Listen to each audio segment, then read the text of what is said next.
Hello, and welcome again to Living English, where we learn how to speak English for work, travel, or study.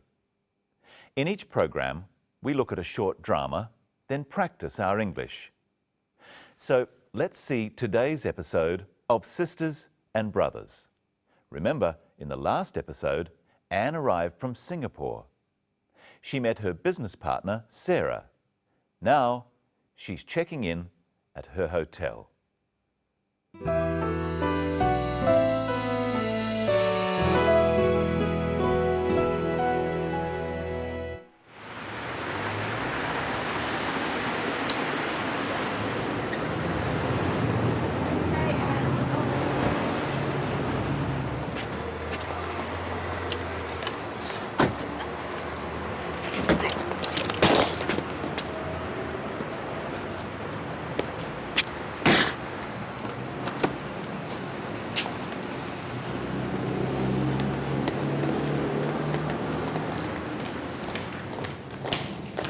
Thank you very much for picking me up.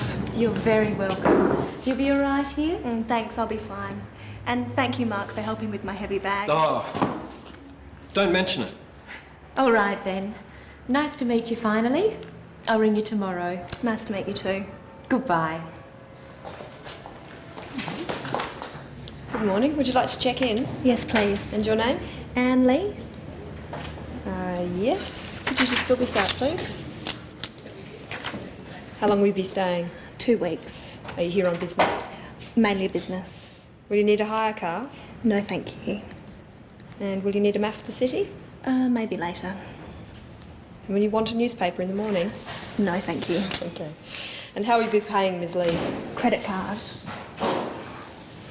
Thank you. There you go. And here's your key. That's room 309. Enjoy your stay, Ms. Lee. Thank you. I hope I will.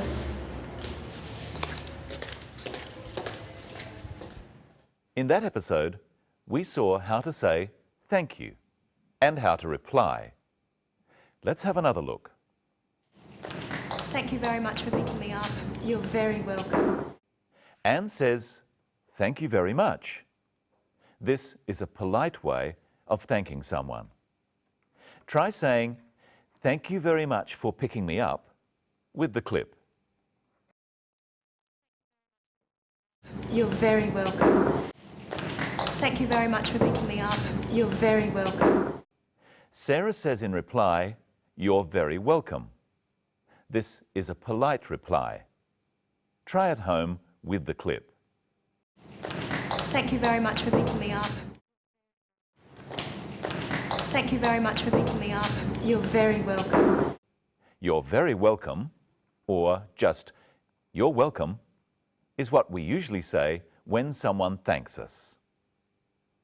Your is short for you are. You are welcome. Now listen for how Anne says thank you to Mark. And thank you, Mark, for helping with my heavy bag. Oh, She just says thank you. There's another way of saying thank you for everyday things. Listen carefully. You'll be all right here? Thanks, I'll be fine. Anne said thanks to a polite question. For small things like this, we just say thanks. In our next clip, listen for what Mark replies when Anne says thank you. And thank you, Mark, for helping with my heavy bag. oh, don't mention it. Mark says, don't mention it. He's politely saying that Anne doesn't need to say thank you. Don't is a way of saying do not, and mention means say. Now try saying it yourself. And thank you, Mark, for helping with my heavy bag. Oh, And thank you, Mark, for helping with my heavy bag. oh, don't mention it. In that episode, we also saw how to say goodbye. Nice to meet you too. Goodbye. She says goodbye as she leaves. It's a formal way of saying that you are going.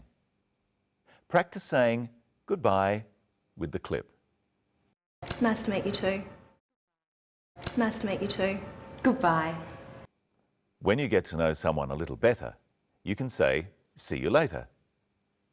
Practice saying this after me. See you later. See you later. Now, let's look at how to ask questions about what you're going to do. How long will you be staying? 2 weeks.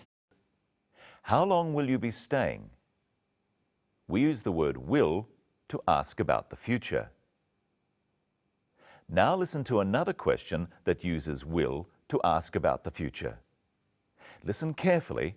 The hotel clerk speaks very fast. And will you want a newspaper in the morning? Here's another question from the clerk. And will you need a map of the city? And here's another one. Will you need a hire car? All these questions are about what Anne will do in the future. They ask about her plans. They ask about what she intends to do or what she is going to do. For example, the question, "Will you need a hire car?" is asking about the future, about what Anne might need in the next few days. Now listen carefully in our next clip for another use of will to ask about the future. Thank you very much for picking me up. You're very welcome. You'll be all right here? Will you be all right here? Sarah wants to know how Anne will be in the next few days while she is staying at the hotel. In the next clip, see how the word will is used when you are not asking a question. And here's your key. That's room 309. Enjoy your stay, Ms. Lee. Thank you. I hope I will. Anne replies, "I hope I will," to the clerk, telling her to enjoy her stay at the hotel. She hopes that in the future she will enjoy staying at the hotel. If you are not asking a question, you use the word will after words such as she. She will need a hire car. I will need a hire car. And you will need a hire car. These sorts of words, I, she, you, are called pronouns. We use will before pronouns in questions. So if I say, "Will you need a hire car?" it's a question. Listen to the difference. Will you need a hire car? You will need a hire car. Can you tell which one of these is a question? Will you enjoy your stay? Or, you will enjoy your stay. Will comes before you, so will you enjoy your stay is a question. It's asking about something in the future. When will comes after you are just saying what you think is going to happen. You will enjoy your stay. And here is Michelle. Hello, Michelle. How are you? I'm fine, thanks, Brenton. Hello, everyone. What will we talk about today? We'll talk about how to pay for things and more about the word will. Now, Brenton, you're going on a holiday to Fiji.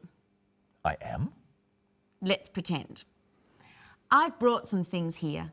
Ask me if you'll need them, and you ask at home too, using will I need. Remember, it's hot in Fiji and there's lots of beaches. All right. Sunscreen. Will I need sunscreen? What do you think? Yes, you will.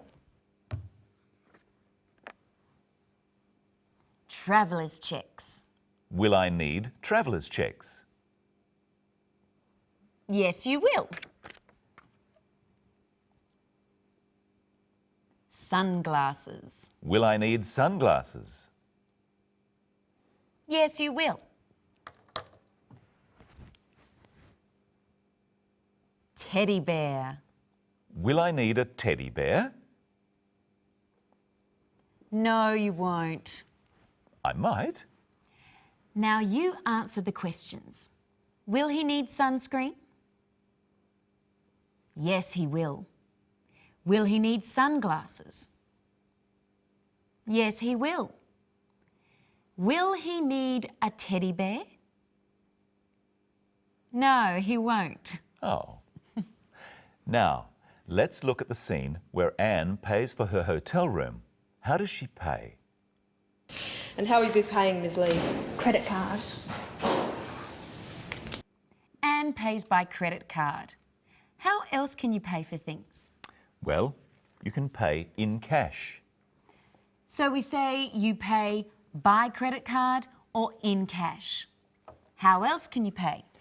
Well, you can often pay by EFTPOS. EFTPOS stands for Electronic Funds Transfer at Point of Sale. You use your ATM card for this. And you can pay by cheque. In America, it's spelled differently. So we say you can pay in cash, by credit card, by EFTPOS, or by cheque. Practice saying by credit card with the clip. And how will you be paying, Ms. Lee? And how will you be paying, Ms. Lee? Credit card. Did you hear what the clerk called Anne Lee in that clip? Listen again. And how will you be paying, Ms. Lee? Credit card. She used her formal title, Ms. Lee. What's your formal title, Brenton? My formal title is Mr. Whittle. Men are called Mr. We say Mr. before our last name.